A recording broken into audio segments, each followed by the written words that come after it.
So, I was going to make fun of Kevin.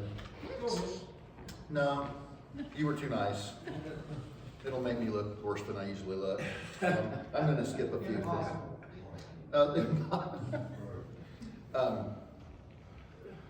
I think Kevin, I was looking, one thing I noticed, Kevin, you come up here, you can tell that at one point you were kind of a trained pastor. He comes up here with a little note card with 2 things, and he'll talk for 30 minutes. And I've got 4 pages, and I'm going to probably talk for 10. That's the difference between maybe a teacher and a trained pastor, I don't know. But in that time, Kevin pretty much talked about everything I was going to share in one way or another. So I'm going to heavily edit this. But one thing I'll say to Kevin, and this is not joking, we've really missed your preaching and your teaching here. And we know that God's put you through a lot of things, and we've maybe seen more than some others, but we do look forward to that day again. It's very helpful to all of us. So we appreciate that. And the river, not just you, but the others that are involved, the heart that you all have of giving, of, not financially only, but yourselves, is a great model for us. So we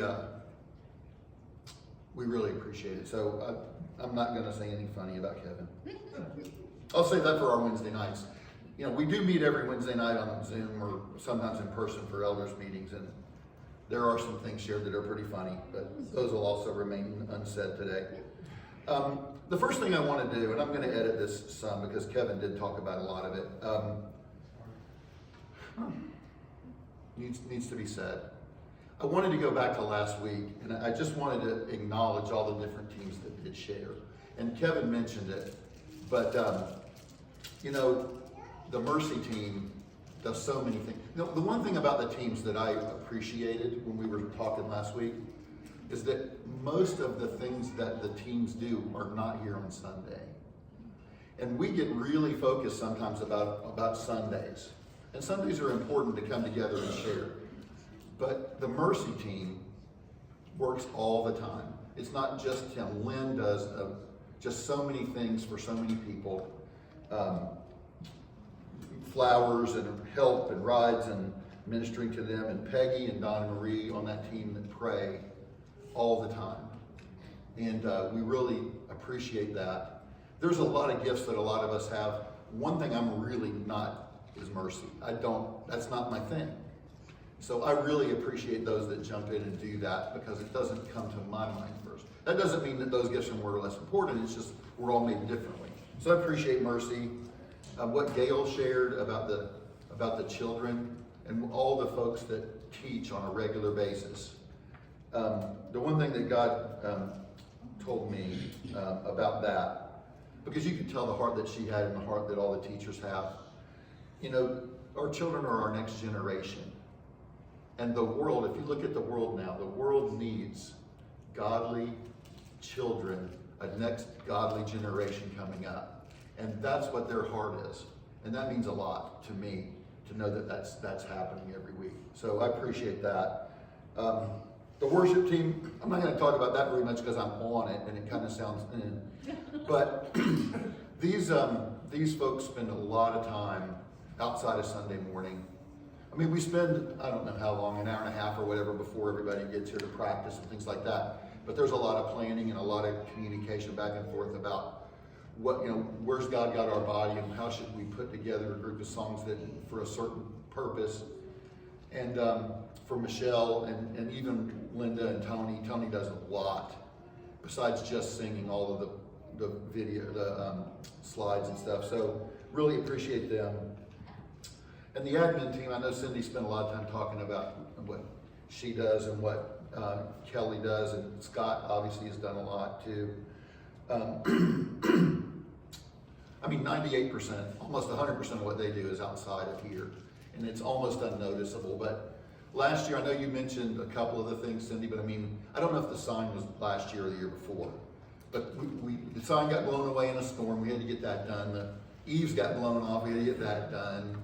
The insurance company said we had to paint the stripes and put the railings in on the end of the building, and we've had AC units go out, and that backflow preventer thing we took care of. Not only did it cost a lot of money, but we didn't know. Does anybody know what a backflow preventer is other than me and Scott? It's not easy to explain it. But when it goes, it prevents a backflow. And does anybody know where it is? We had no idea where it was. So it took a lot of time from the team on a lot of these different things. So it's down in, you know where the women's bathroom is downstairs in the fellowship hall? There's a closet. You open that closet, you go back in there, and there's just big metal pipes and things. That's where it's at. And a couple of guys from Don Howard Plumbing came out here and spent 4 hours replacing all of that. But anyway, just to say that, with Kevin moving on, Cindy picked up so much. I mean, Kevin did a million things, and between all of us, we've filled that gap the best that we can. But I mean, Cindy took over all the financials.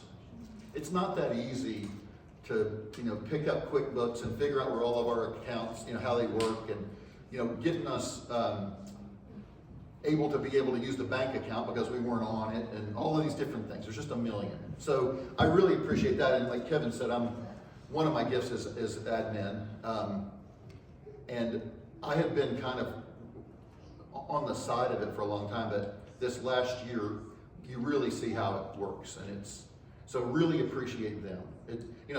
Kelly with scheduling this building. There's a lot of things that go into that. We talked to Acts 2 yesterday morning. Admin team met with them, and just talking through the times and the dates that they use it, and the special times that they want to use it, and how does that fit with everything else. And now with the school, Morris Hill and the co-ops, it's a big thing. So we appreciate all of that. And Kevin mentioned the elders, and I'm not going to belabor the point, but those three guys are as selfless and focused on what God wants us to do and how He wants us to lead the body as I can even express. And so I appreciate Tim and Tony and Kevin so much. And like Kevin said, there's not a day in our chat or that we don't talk to each other on the phone or whatever. It's a daily thing, and we're not asking for any particular recognition. I'm not, but I just know that it's so interwoven into our lives. It's just kind of who we are now, and I appreciate you guys a lot. I'm going to skip a section. One of the things I did want to mention, and it kind of comes into, Kevin talked a lot about gifts. One of the things that I really appreciated this last year is the fact that it wasn't just Tony speaking the whole time, or me and Tony, or Michelle came up and did some things early in middle of the year that led us into what Cindy shared about, which was the Sabbath rest.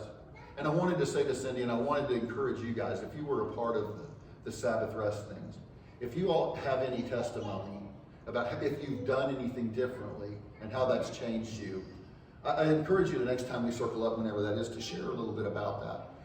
A lot of times we teach, and we don't get feedback about how did it change anybody? Did you change anything? What did you hear? How did it help you? And I just wanted to say, Cindy, from the Sabbath rest, I have not been legalistic at all about it, but I have either on a Saturday or a Sunday designated that day as a Sabbath day. And because of things, I don't have a legalistic, it's always a Sunday or it's always a Saturday. Sometimes it depends on weather, because you got to do stuff outside. To me, I do a lot of stuff outside, but that's not Sabbath to me necessarily. So sometimes it depends on the rain, sometimes it depends on family things. But I've taken a day on one of the weekend days since you shared, sometime in the summer. And it's just made a huge difference to me. I spend time doing, basically I wrote down two things. Reflecting on last week and how it went. I reflect on things. Sometimes God convicts me about something. On Tuesday, you kind of said this to this person, or on Thursday, I asked you to do this and you just kind of didn't hear me, or whatever. And it's amazing when you take that time to kind of dedicate it, that how He does it. And I'm not saying that, everybody has those things, but if you don't dedicate the time, you miss them. So that helped me a lot looking back. And then I look forward to the next week and I start thinking about, what's going on the next week. Sometimes it's a family thing. There's a birthday. It's like you need to text, or you need to get a card, or you need to write a note or something to maybe one of my kids or whatever, that I would just show up to a birthday party maybe that next week. But now I think about how can I spiritually bless that person in my family. And I've got 5 kids and 4 grandkids, so there's a lot of that going on. So thinking back and looking forward on that day, and resting too, has done so much for me over that period of time. And see, that's a teaching that didn't come from any of the elders. That's how the body works. So what I would encourage you all, and Josh isn't here today, but the Lens did the same thing for me. He talked for many weeks, and I wrote down some things. I'm not going to go through the details, but I may sometime share some of these things, but I'm not today. But the ability to hear from other people in the body, how God is talking to them and they share it with us, and how we can piggyback and learn off of that. This year, I think we've seen more than we've seen before, and I really appreciate it. And all I would say is, for anybody that's had something that they've experienced in their lives, come to the elders and say, there's a week or two I'd really like to talk about this. And we'll be glad to. We encourage the expressions of the body to each other. And sometimes we do it in the circle ups, and that's great. But if you've got something that's just really on your heart, and it lends itself to standing up here and just sharing about it, please let us know. It doesn't have to be just us talking. We'd prefer if it's not a lot of the time, to be honest with you.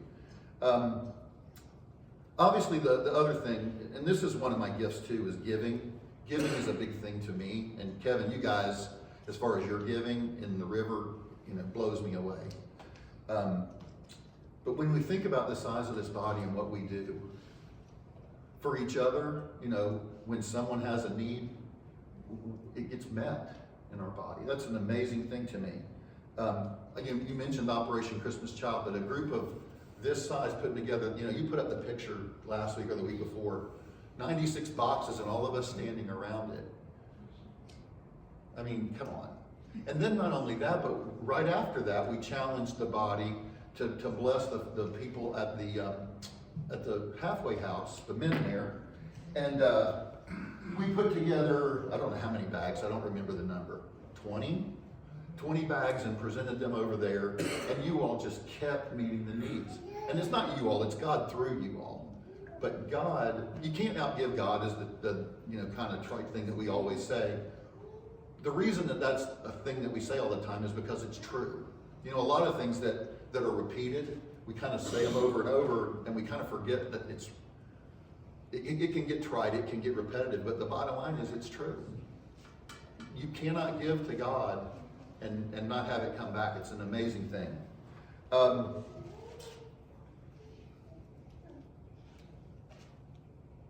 So when I thought about the things that I was thankful for this year, just in a general sense, mostly just thankful for God because He's in our midst. If it was just us coming here and we didn't have the Holy Spirit in us, it would be It would be a civil service organization or something. But that's not what this is. It's because God is leading us, and He's leading all of us. And that's just an amazing thing, that He puts the Spirit in us that can join us together. And not just us, but Acts 2. We met with Acts 2 yesterday, and it was a great vision of unity between bodies. They do things different than we do. We do different things than they do. But from a spiritual perspective, we're just like that. And they serve and live in a different community maybe than we do, because they're mostly African American and we're mostly, Caucasian. But it makes no difference in the kingdom of God. The kingdom of God is across all of that. So really thankful for that. His provision, we've talked about the finances and how does a church of this size be able to maintain a building like this and be able to manage it in a way that other bodies can be blessed and grow and maybe move out of it, because that's, streams, right? So we're used to people coming in and we minister to them and then they go. And it's hard sometimes, but that's what God's got us doing. So that's a big thing. and there's so many other things I could share, but the bottom line in 24 and thankfulness that Cindy talked about last week is all the glory goes to God. All the honor is His. We are so blessed to just be able to participate in the work He's doing. It's His work. We participate in it, and we're blessed immensely by it. So that's what I got from last year. As far as for this year, just real quick, I want to mostly read this because this goes back to what Cindy shared about a year of thankfulness this year. I think that's a big thing for our body this year. Let's see what I wrote. I've been doing this week, and I talked to Joji about it, who's my wife, in case you didn't know, about it, about how what we can do and what kind of thankfulness we can express. And not as a one-time thing, but we talked about the Exodus and how when the children of Israel left Egypt, what did they leave with? They left with all kinds of blessings that, the Egyptian women were taking off their rings and their bracelets and their necklaces and giving them. There was gold and there was animals, all of the flocks and all of the things that they were given.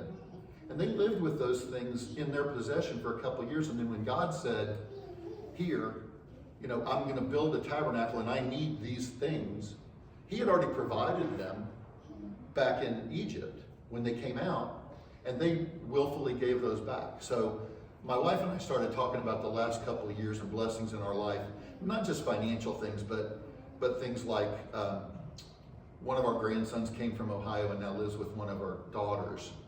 And we had been going up there for 6 or 7 years every other week to visit with him for 5-6 hours and having to come back same day.